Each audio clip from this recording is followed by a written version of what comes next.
Welcome all to the Politics of Cinema. On this show, we believe films are never neutral. There's a political as well as artistic message captured in every film, sometimes on accident, sometimes on purpose, and we're on the lookout for all of it. My name is Aaron Spears. And my name is Isaac Miller, and this month we are continuing to celebrate May Day with films about work and workers, and sometimes the labor movement, but not always, because a lot of times a lot of job places don't have the labor movement, and a lot of movies about jobs don't either, which they should in a better world. This episode, we're going to be covering two very mismatched movies. We actually spent a lot of time at the end of the last episode asking if this was going to work, and you know what? We'll see. How John Ford's classic How Green Was My Valley from 1941, and oh boy, Empire Records from 1995. Did you say a pile of records? It's a pile of something. Pile of something. Alan Moyle's classic Empire Records from 1995. How many people are we going to piss off now? I don't care. I've been pissed people off since 1995 by not liking this movie.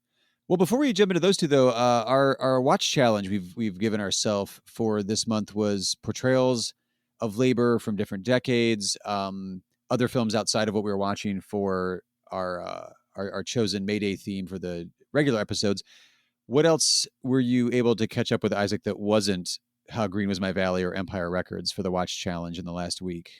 Oh, I've totally been cheating with this because I was actually going to use How Green Was My Valley, but actually for this one, because my previous movie was Riff Raff, and that was a 30s movie, so I moved up to a 40s movie.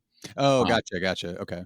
Though actually, I might have another 40s movie in the pipeline. So for this series, which we've only got 2 more episodes on, so we're going to talk about what I chose. But I did choose this one because I actually think it captures a lot. So I admit it; it's a mild cheat. That's fine. I don't know if it's counted as cheating when it's our own self-appointed challenge. I think it's just Good. the way it works. So I went to my usual well that I know is not as common of a well that you go to, Isaac. I got to work on metaphors here better. I think that doesn't quite work. I went to find a documentary. I wanted to find a documentary about work and specifically people in like the service industry, which was sort of my theme for stuff I was picking for the proper shows this month outside of the watch challenge. And I was like, I know there's a bunch of documentaries on, record, like vinyl, like record collectors, the state of the record store within society. Actually, Colin Hanks even directed a movie all about Tower Records out in, I think that's LA, which I didn't watch. It's in my queue. But I went with a different one instead because it's one that I've been meaning to watch for a while that I think was up on Canopy called I Need That Record, because it's from 2008. It's directed by Brendan Toller. And I picked that one specifically because I'd read reviews on Letterboxd from other people that had watched it and posted about it.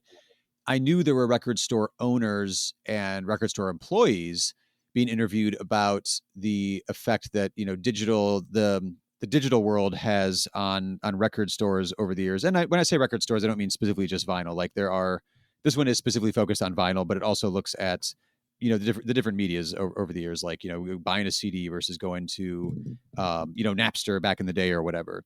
And it's a pretty good one. It's his first movie. It's Brendan's first movie. He did another one called Danny Says that's much better, but it has the feel of a first movie, but you can tell there's also a passion to it. Like it's something that he cares to document, and it gives you some really good insight into what record stores meant to the people that owned them. Like it was clearly like you're an owner, obviously, but also like it's something you're passionate about. These were not people that were just owning and operating a record store because of like, the sweet paycheck. Like it was their passion. Most of them were like also in a band, and wanted to make sure that like their day job before they would go out to their gigs at night was like, I don't want to hate my fucking day job. I don't want to work at Walmart. Hey, let's open a record store, or let's work at a record store.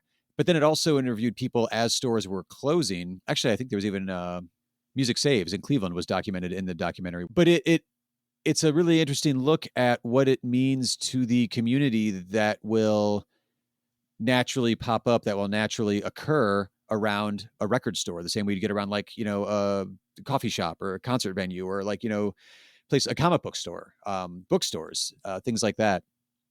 So it was really interesting, and it was a little bit of a lament about, the state of their industry and how like at one point in time records there was like 3 record stores in this town. Now it's down to this one and we're closing. So it was a really interesting look at that as a I don't say lifestyle, but like as a culture, as a subculture, as a place that you could just go that like once you found someone who knew your taste at a record store and maybe even shared your taste at a record store, you would go back because you wanted that next album. You wanted more recommendations. You like, the way a video store would work. I have direct knowledge of that because I used to work at a video store. So it really documented that. There's a big digression, not big, but like a portion in the middle, maybe a fourth of it or so, is like the history of digital downloading and what that did to the industry. So that was kind of interesting in there. And then also out of nowhere, there's a Noam Chomsky interview in this movie. Of course there is. Because when you're doing a documentary about record stores and record collecting, of course you interview Noam Chomsky. So I don't know if Bretta was just like a fan, but and he's a smart ass guy. So he interviews him about like what place record stores and music have within a culture, within a society. And, Chomsky's got a great take, but it's like a 2-minute interview and that's it. I'm trying to think of like what hat does he have on? Is it like linguist hat? Is it like political activist hat? It's more Does it like anthropologist kind of hat. Like what role does music play in a society and recorded music? Like he's not talking about his favorite punk bands or anything. He's just like, a place for like how community can spring up in a town, in an area. Okay. It's still a little random. It didn't feel as shoehorned as I'm probably representing it. It felt, I was like, wait, what? Fuck, Gnome's in this? So like, I went back 30 seconds, got it from the beginning. I was like, oh, good point. On to the next thing. Well, here's the thing is, if Gnome can pull it off, and we just want to say Gnome, don't we? If if Gnome can pull it off, then it works. Right, But right. it is random. But it felt very apropos because it did have a strong emphasis on the people who ran the record stores and worked in the record stores, also the fans too. But like it's direct interviews with a lot of proprietors, a lot of owners, a lot of they're also fans. My favorite was one guy who, when the record store closed, he just does like pop up. No, he doesn't really quite go like food truck style with his record store, but he just does pop ups on college campuses and sells his wares, trades records, and is going that route because he's a fan of the collecting and the engaging with people and talking shop, I guess, talking music. But it felt perfect because that my pick for this episode is Empire Records, and I wanted to go hang out in a record store that was good for a little bit, and that documentary, I Need That Record from 2008, fit the bill perfectly. Fair enough. Yeah. Well, unlike me, you're not a cheater, and you chose something good and interesting. But shall we get to our first feature? Yeah, I think it's your turn to go first on this episode. So lead the way. So this month, I'm choosing movies about miners, and though I don't actually intend for them to all be about Welsh miners, they probably will all be about Welsh miners, because what else would you do? But I chose How Green Is My Valley because it's one of the great John Ford classics. It's about as, on the nose as you could choose for this particular theme. Walter Pidgeon has his most distinguished role as Mr. Griffith, the minister who sacrifices his great love for Maureen O'Hara as Anne Howard, the Welsh girl whose beauty sets songs swelling in men's throats. Anna Lee as the lovely and lovable Bronwyn. Donald Crisp as Mr. Morgan, the gentle tyrant of a father. John Loder as Ianto. Sarah Allgood as Mrs. Morgan. Barry Fitzgerald as Sifartha. Patrick Knowles as Ivor. The world-famed Welsh singers. And the brilliant new young star, Master Roddy McDowell, whose inspired performance as Hugh will endear him to everyone. They knew the surging ecstasy of breathtaking love, and together they lifted their voices in heart-swelling song. It's also, I think, it's interesting because its relationship to labor movement stuff. I mean, it's set in a coal mining town in, I guess, the 19th century. The 19th century in sort of rural Wales. And though, the labor movement isn't the absolute center, it's a part of it, right? It's very sympathetic, right? It's very much, a popular front era movie, if not even a little more so. Because one of the things, ultimately, ultimately I think, from the perspective of the movie broadly, it makes sense that they don't really have a lot of choice in what they're doing, and I'll get into sort of the generational dynamics and things like that are going on there. But repeatedly, whenever sort of like, oh, the labor movement, what are you, a socialist?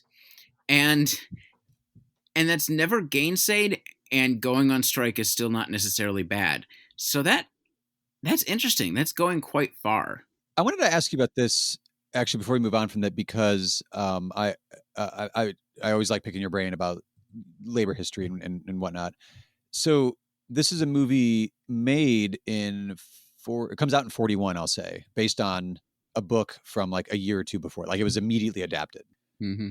but it's not set contemporarily. So do you think it's speaking to late 1930s, early 1940s American politics since it's a Hollywood adaptation of this story, even though it's technically commenting on, at that point, a bygone era? I mean, I think in the broadly sympathetic view of labor, it is.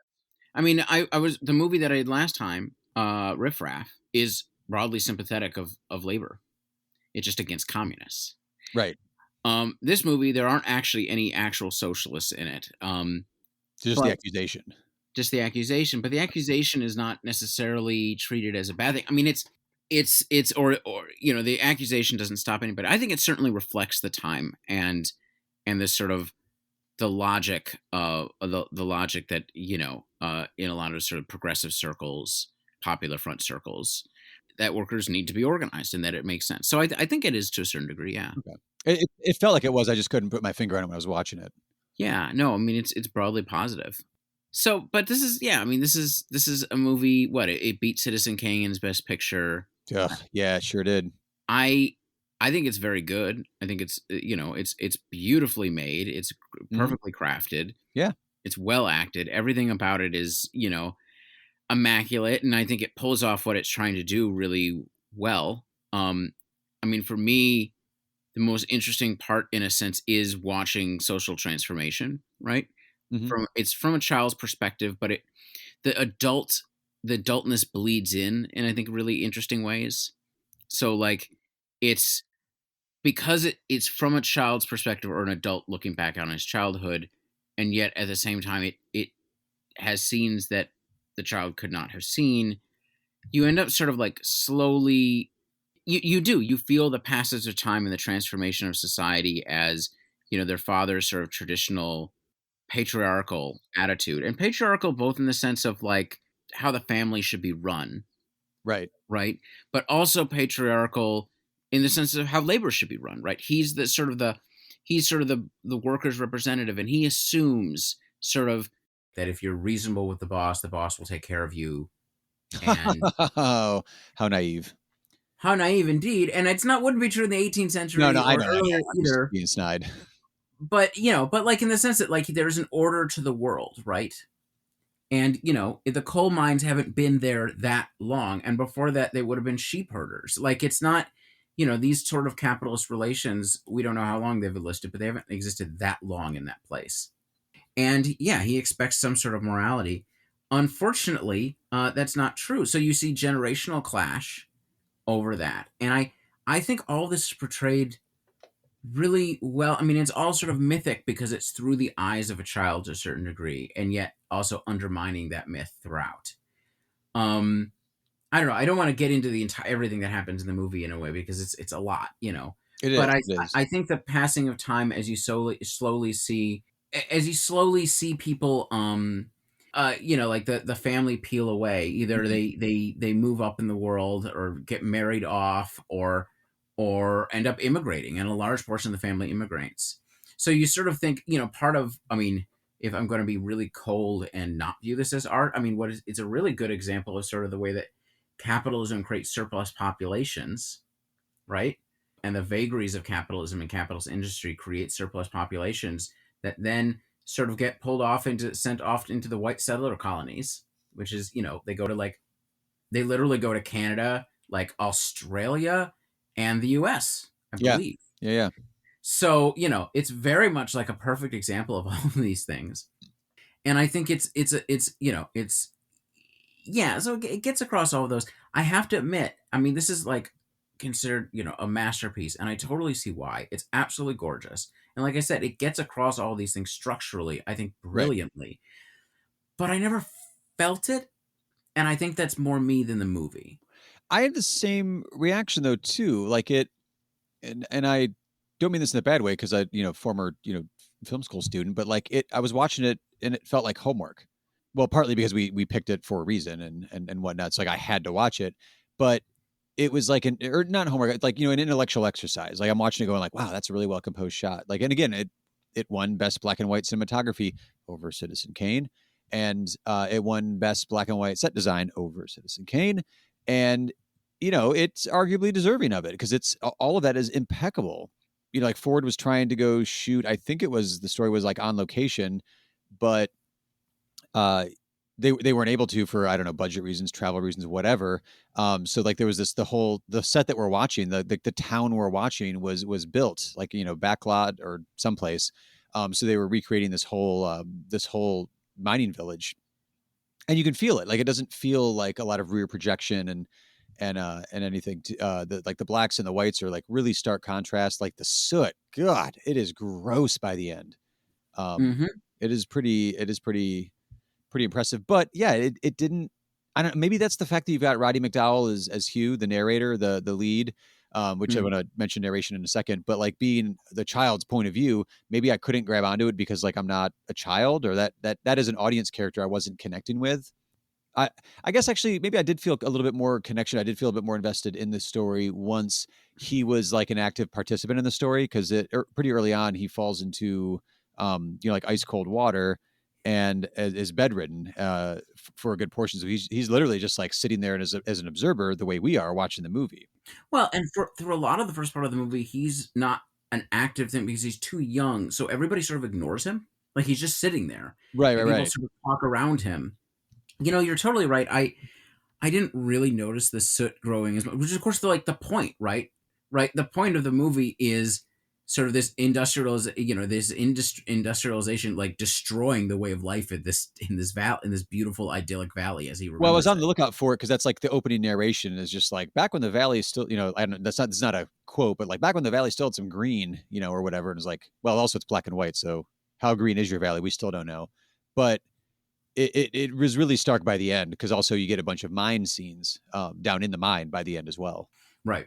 I did want to mention the narrator, if you don't mind, real quick too, because there's actually one of the books I actually just used for this 1940s class I was teaching was on David Bordwell, the amazing film historian. He wrote this whole thing on how the narratives of the 1940s changed how Hollywood tells stories.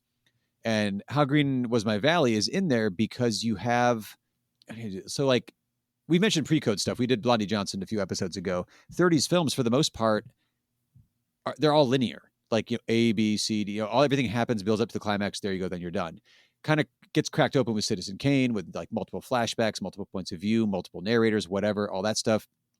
And you get a lot more experimentation in the 40s. One of his great little anecdotes is like the amount of amnesia as a plot device, as a narrative device, just like goes nuts in the 40s. And I think it's about like 42 or 43. There's more amnesia movies as part of their plot than there was like in all of the 30s or like ever before in films. So like filmmakers in this time period when How Green Was My Valley was made really are focusing on, especially also because I think, was this a Daryl F. Zanuck movie? I think he was the producer on this one Mm.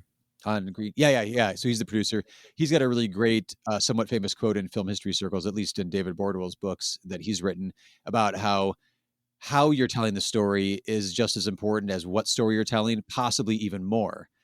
With the idea being, well, if you have a boring story, maybe if you tell it in an interesting way, people won't realize you're telling them a boring story. This one is really interesting because you've got Hugh is the main character. He's the narrator, played by Roddy McDowell in the movie, and he's a child. But it's adult Hugh who's the narrator, who we never ever meet.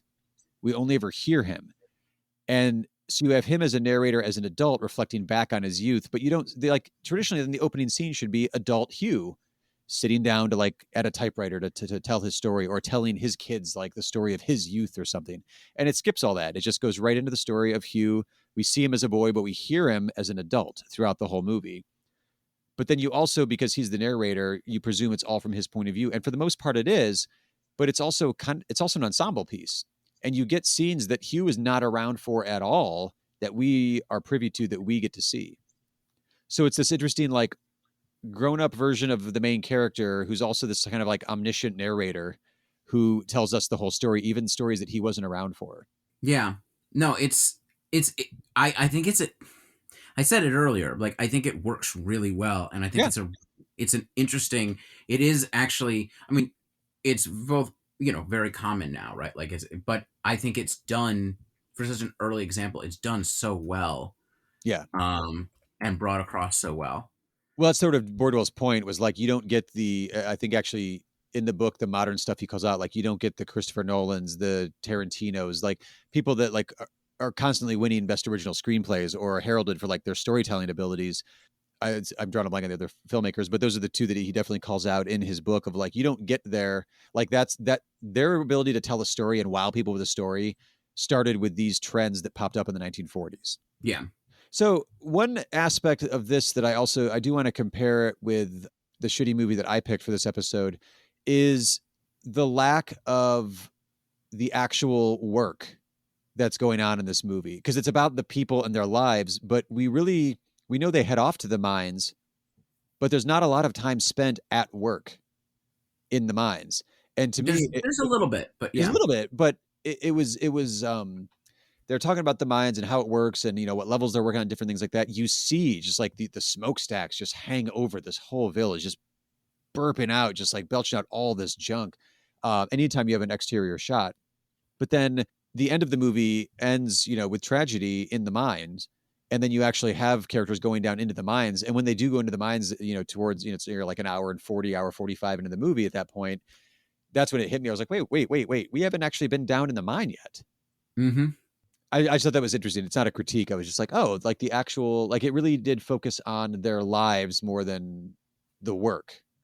Yeah, I mean, there's a few scenes in which they're like actually in the there's when he first starts working, so it's actually, this is an interesting swerve, and I'll What do you tell mean? you actually where I felt sort of engaged in a emotional way is, so he's a smart kid, right?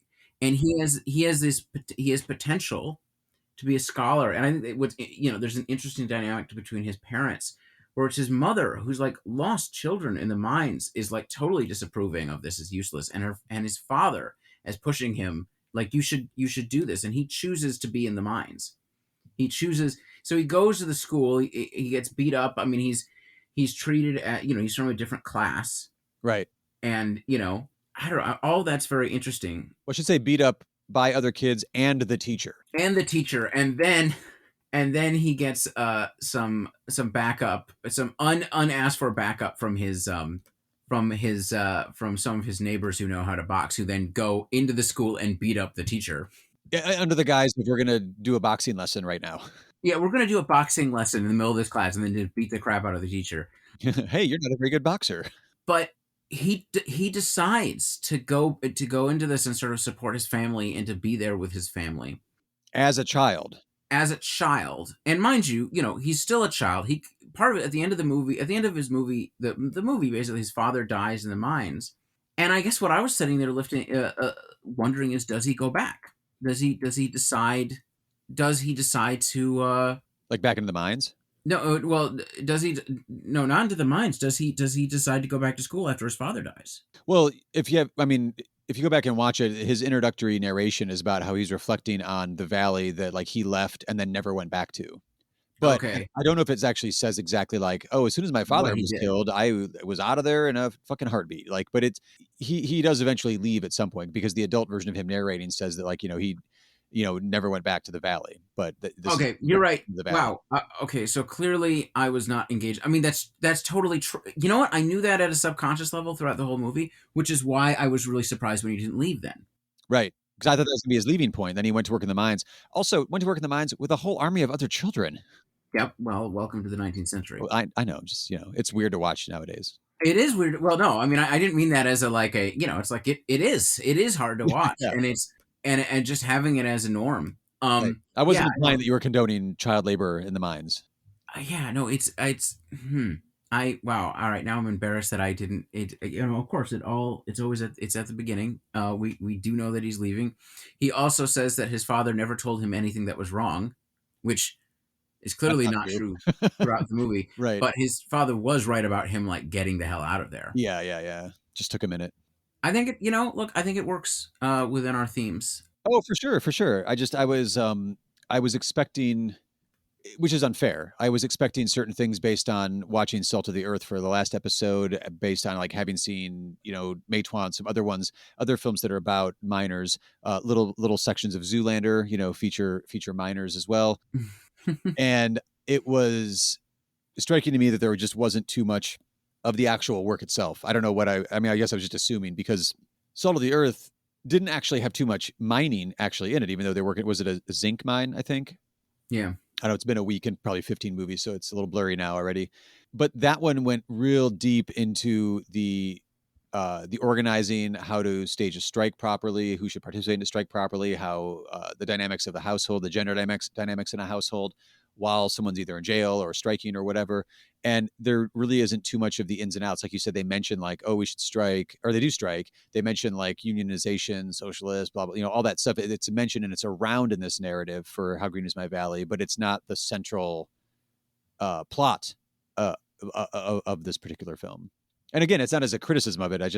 I was coming off of like the heady politics and organizing of Salt of the Earth, and this isn't the same type of movie. So yes, even within your miners film subgenre we're taking a look at, lots of different ways to tell those stories. There are lots of different ways. I mean, I think so. If most of the movies that we've done so far, all right, we have movies that are explicitly show organizing. We have movies that are leftist movies. So Mm-hmm. Salt of the Earth and Gung Ho. not Gung Ho.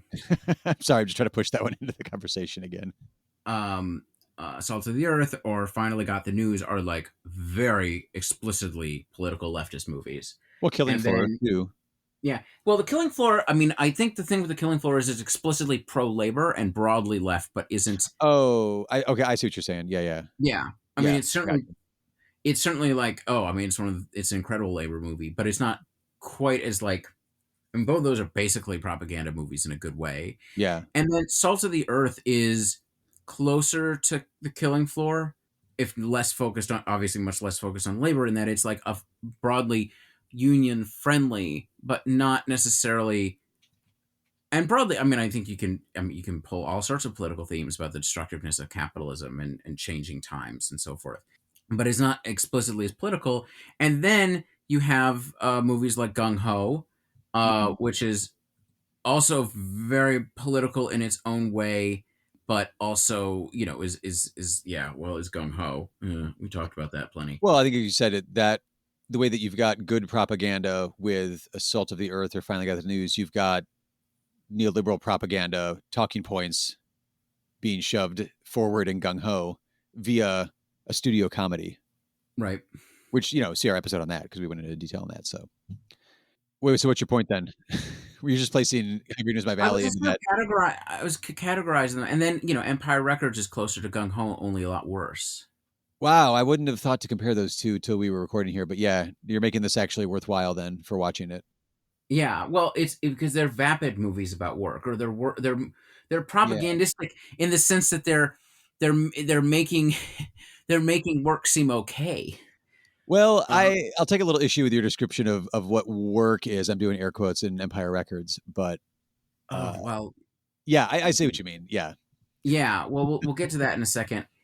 Oh man, so no, it's interesting. It is interesting when you watch a movie that's like clearly like masterpiece level craft that doesn't quite connect with you emotionally.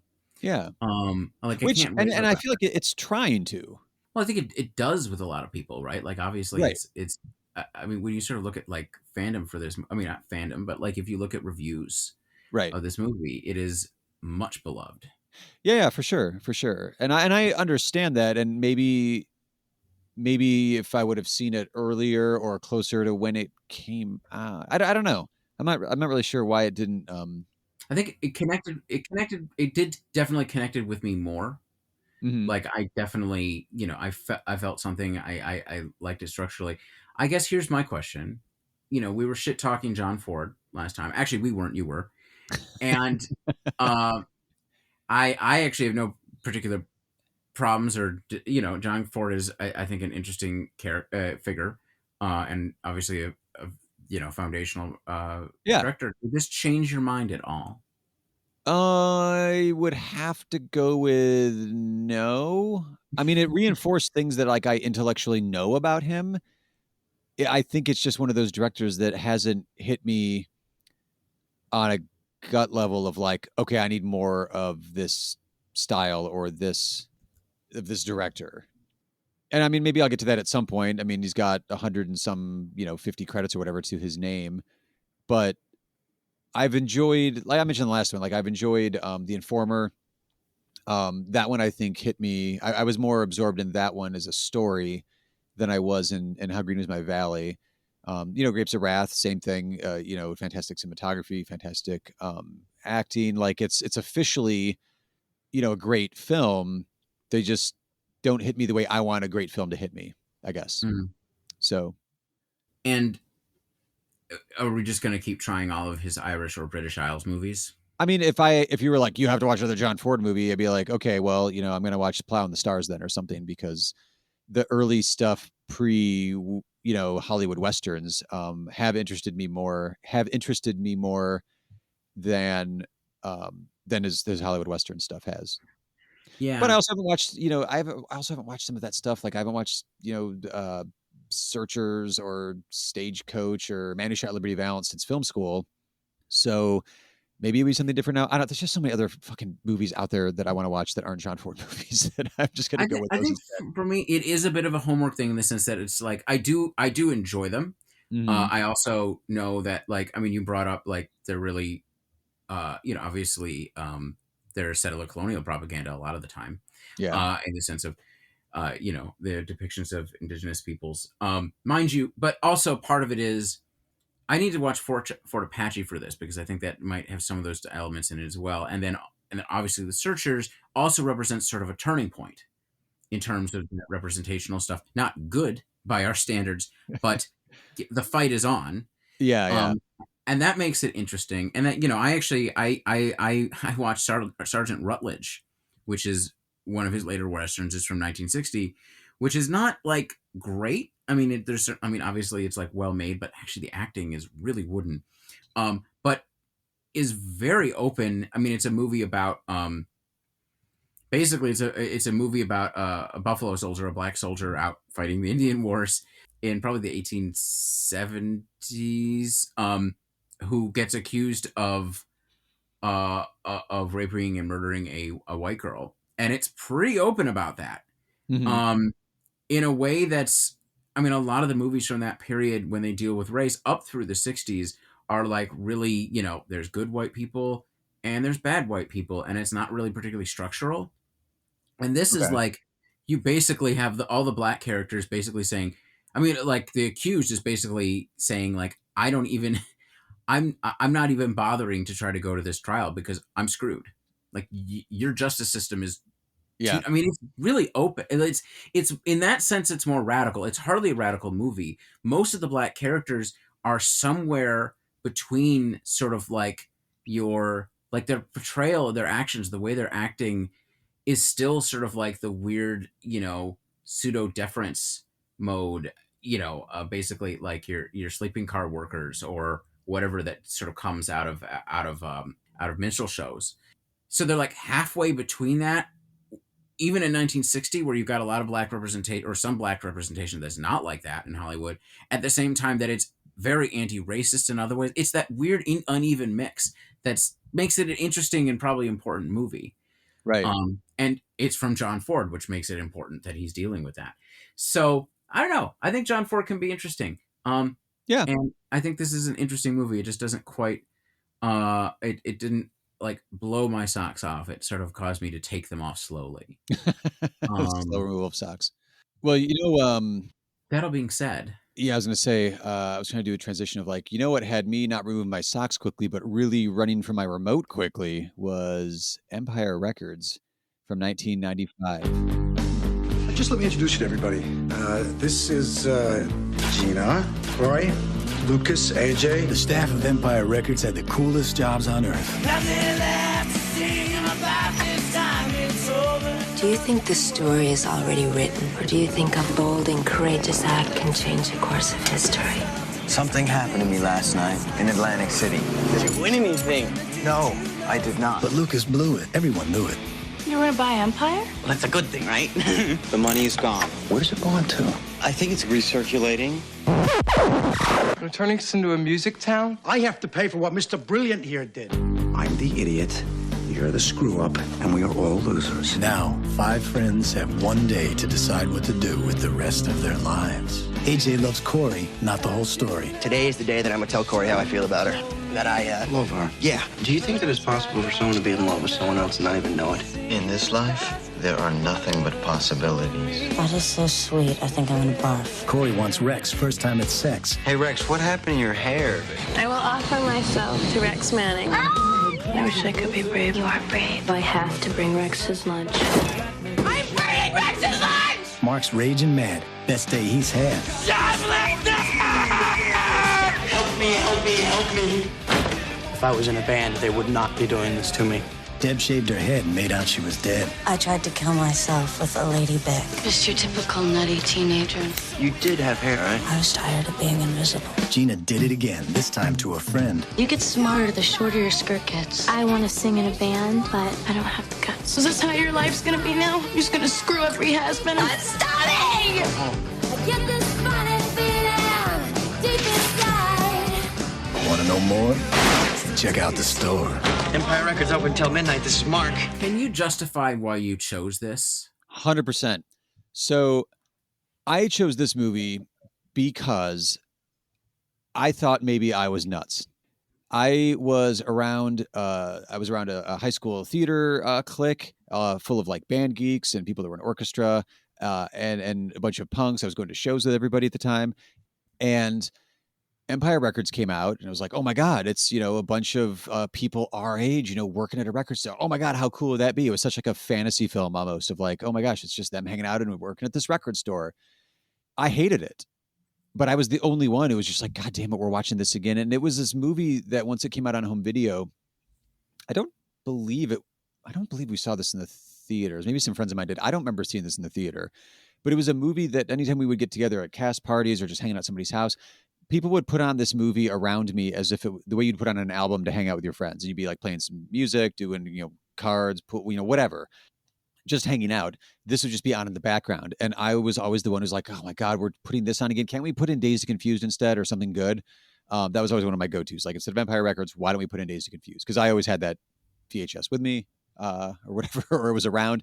But this movie was put on as this background thing. And I was just like, God, I hate this movie so much because it was just, it was dumb. And also I hated the music in this movie. I came of age, musically speaking, when I first started like buying my own albums and getting into my own music that wasn't my parents. It was grunge music, it was hip hop, and it was punk. And this soundtrack is fucking terrible.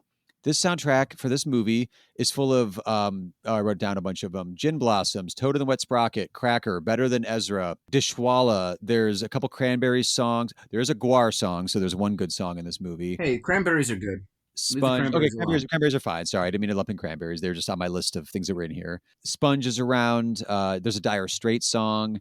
Suicidal Tendency. I'm just making a whole bunch of enemies by rattling off bands that maybe I even just don't like because they were associated with this movie.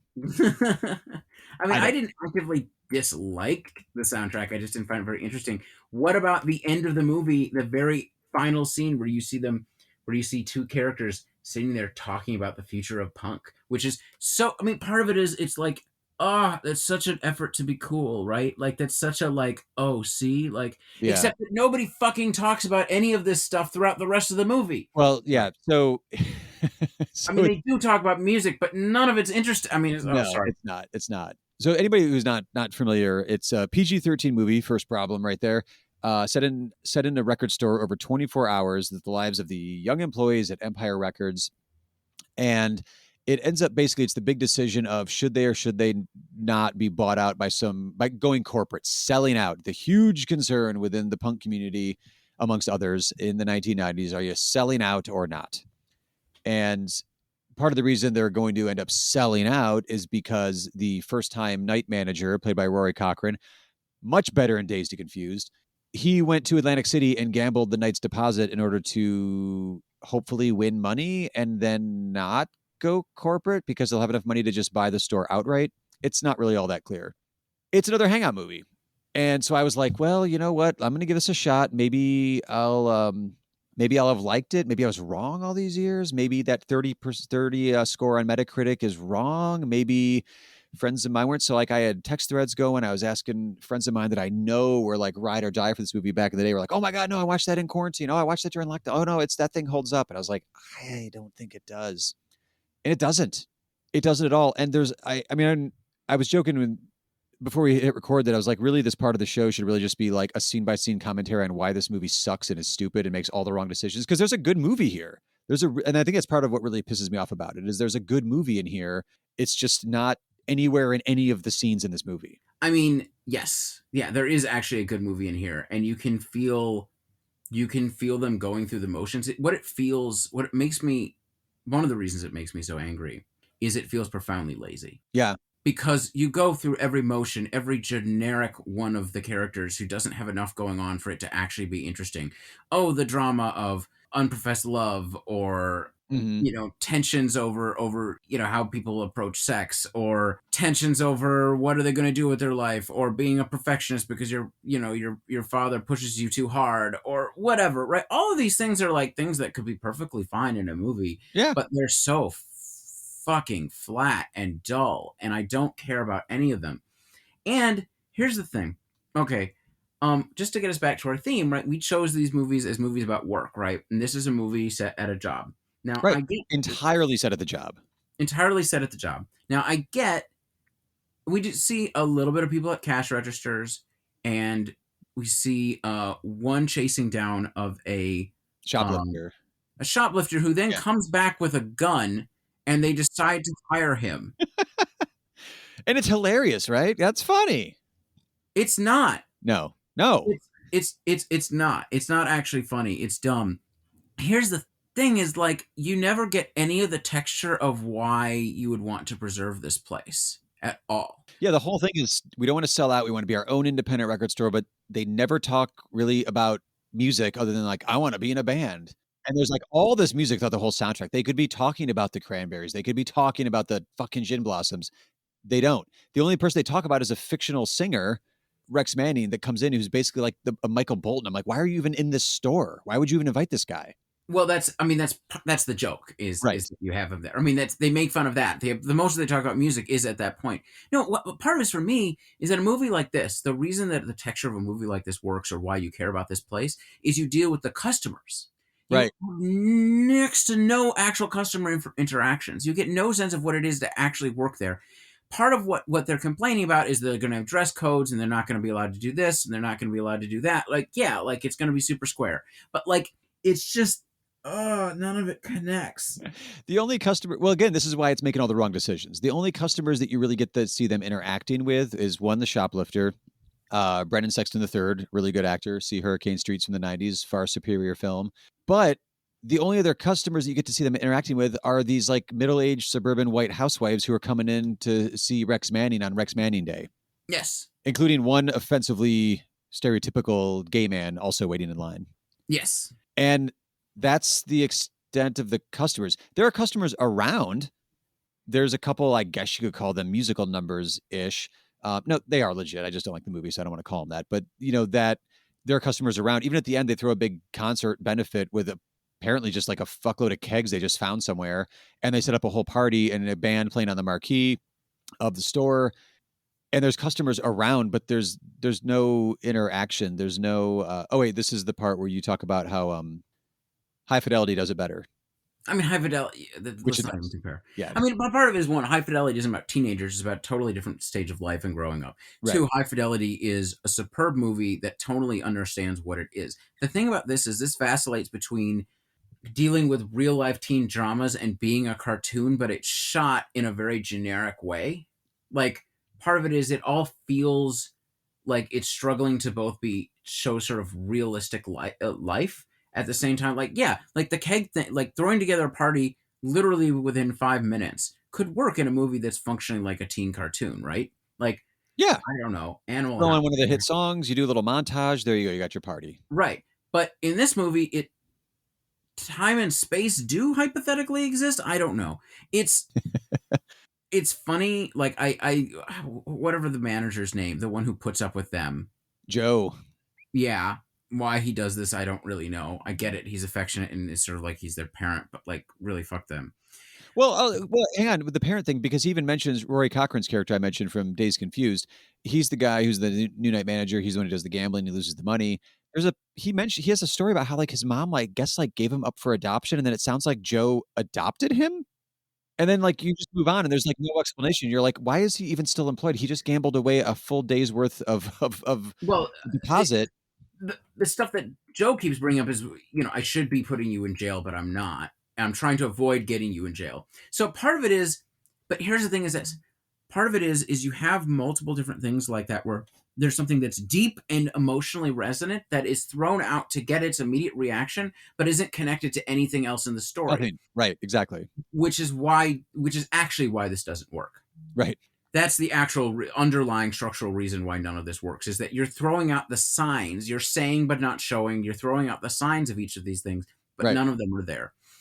You feel that way, for instance, about our romantic couple with Liv Tyler and whoever that other guy is. Sorry, that's really who cares?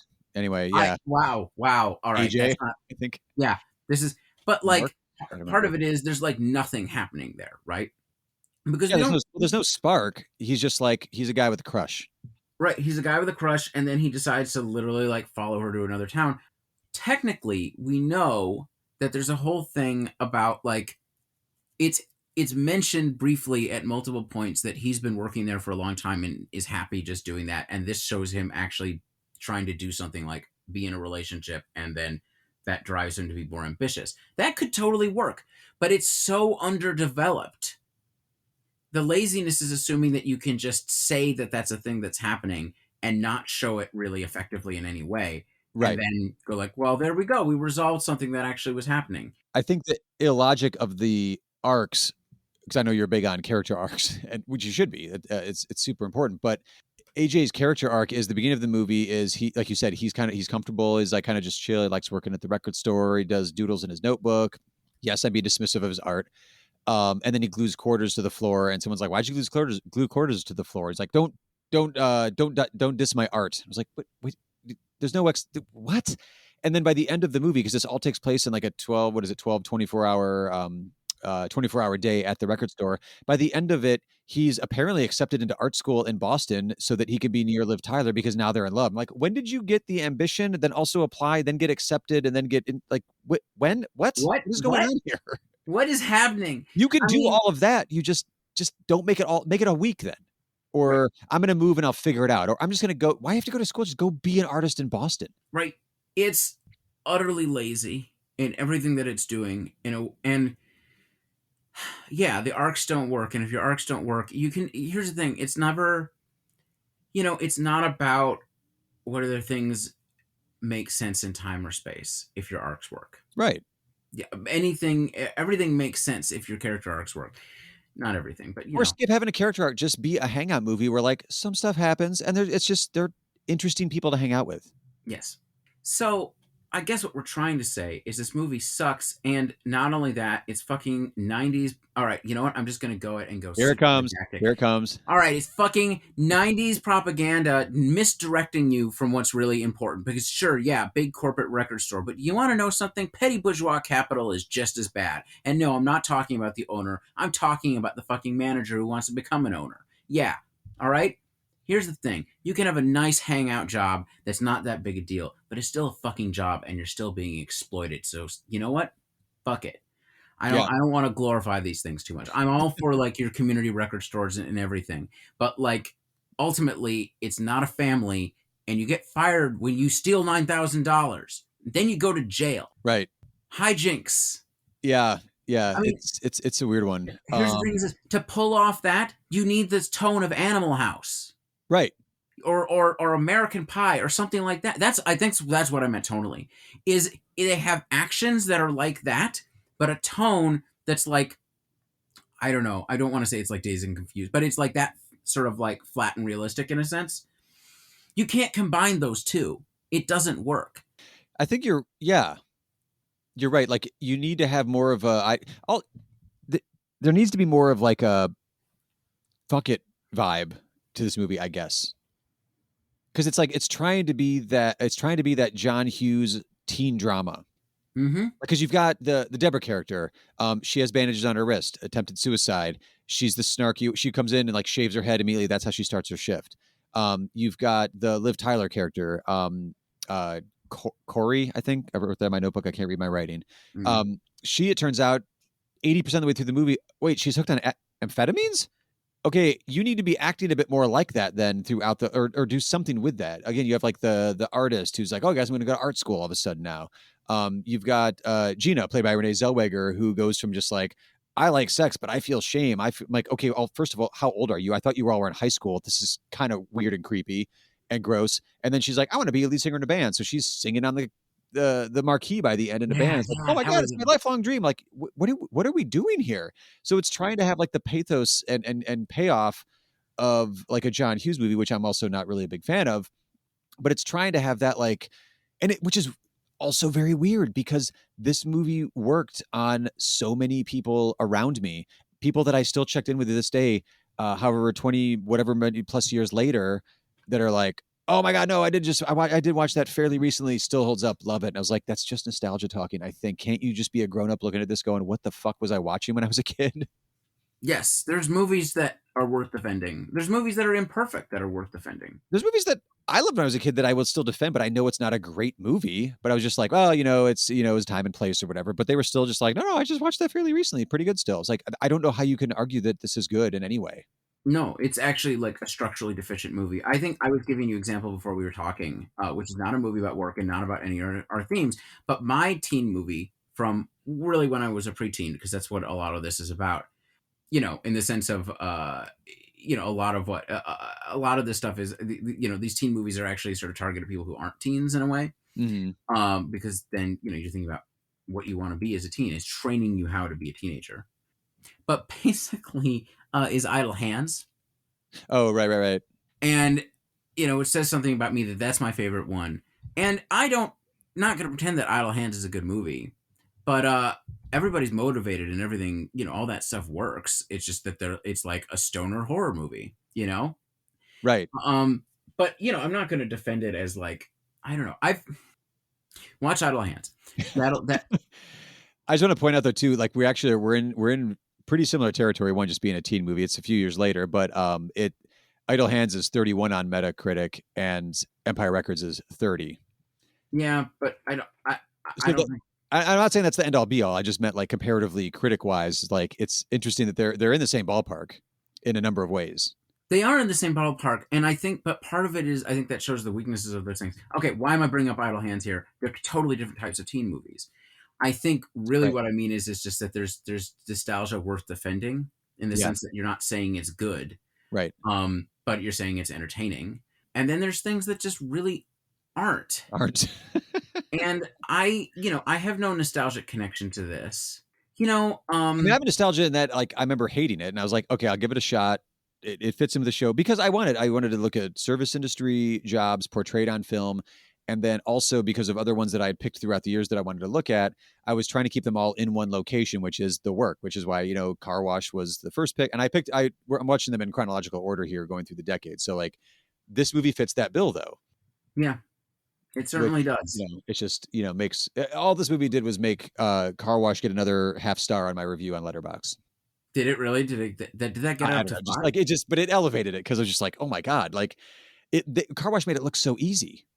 Yeah, but that's because And this one has like all the same paint by number elements, but I was like, how did you miss it on every single brushstroke? This is crazy. Well, part of it is that one of them is like a movie that actually has character. I mean, like part of it is there's so much more going on in Car Wash and potential for those characters. I mean, it's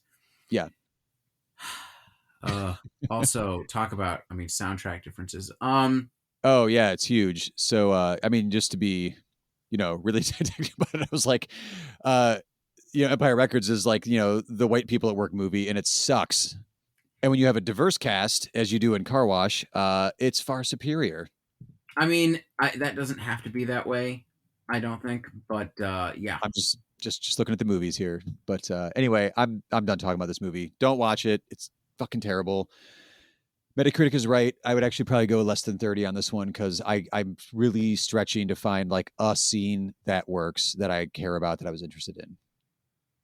I don't think it's there in this one. But that's fun. We haven't really had a full on like hate a movie kind of conversation, I don't think, in the life of the show. So yeah. I'm trying to remember. Do we have something that we truly? I don't mean like, it wasn't as good as it could be. I mean like, this is fucking pile.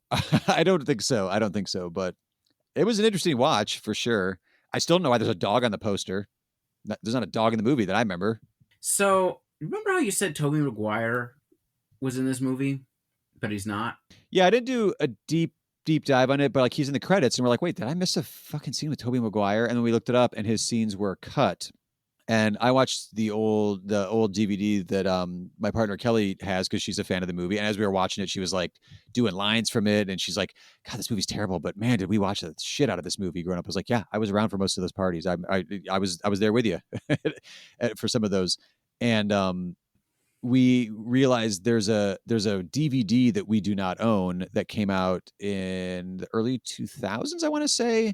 It's like, the special remix edition that's got almost 20 minutes more and includes Tobey Maguire's scenes. I will never know because I'm not watching this fucking thing again. Well, you don't just need to know what if Nope. that was Nope. what if all Nope. that was Nope. all that was needed. If I see it free at a library and the DVD or Blu-ray is there that has it, maybe just to see the extra scenes, but not in the next 2 years. You'd really stick around for that? If I could isolate them and just see them as a special feature, I'm not going to rewatch the whole thing. But yeah, I don't think like we were joking, I don't think it wouldn't have hurt the movie anymore, but I don't think it would have saved it. Anyway, that's enough of that movie, I think. What do we got up next, Isaac? Well, more labor. Well, obviously, it's May still. It's still May. Okay, I was actually just saying, all right, you know what? Screw it. In an outtake, which is going to be cut from this episode, I just said that I'm not leaving the British Isles. And then I said I was doing Molly Maguire's, which is actually set in Pennsylvania in the 19th century. So I take it back. But I am doing... but they're Irish. They are Irish, okay? Yeah. And it is Sean Connery presumably playing somebody who's Irish, which I'm not... Anyway, we'll see. Ooh. Oh, yeah. All right. I mean, look, those are two different accents, and they're not actually easily confused. A man known for his accent work. Look, I like Sean Connery as much as the next guy, but it never changes, and that's perfectly fine. Yeah. But yeah, I think that's our next minor movie. I'm really looking forward to it. We're moving up to 1970, so but it's still set back in the day, though, isn't it? It's set back in the day, but obviously part of it is we're out of the New Deal era and we're into the new left and the 60s. Oh, that's true. That's true. So let's see if portrayals change. Yeah. I am sticking with my theme, but we're jumping into the 2000s now with looking at how service industry jobs are portrayed on film.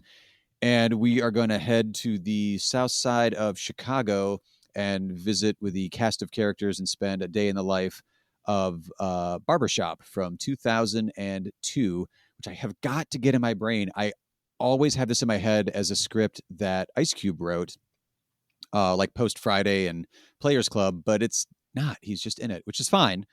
But, one day in the life of a Southside Chicago barbershop is my next pick. All right. That's exciting. So that is what we have up next. But before we sign off, we just want to do the quick reminder to rate and review the show in whatever podcast app you are using. And if you are enjoying the show while you're doing the ratings, why not recommend the show to a friend or two or three? We're also up and running on the usual social media platforms. The links are in the show notes on whatever device or platform you're listening right now. Just give us a click.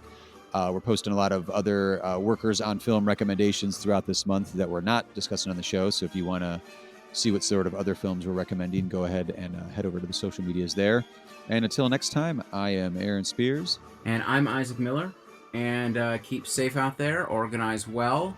Free Palestine. And also, union minders, stand together. Heed no operator's tale. Keep your hand upon the dollar and your eyes upon the scale.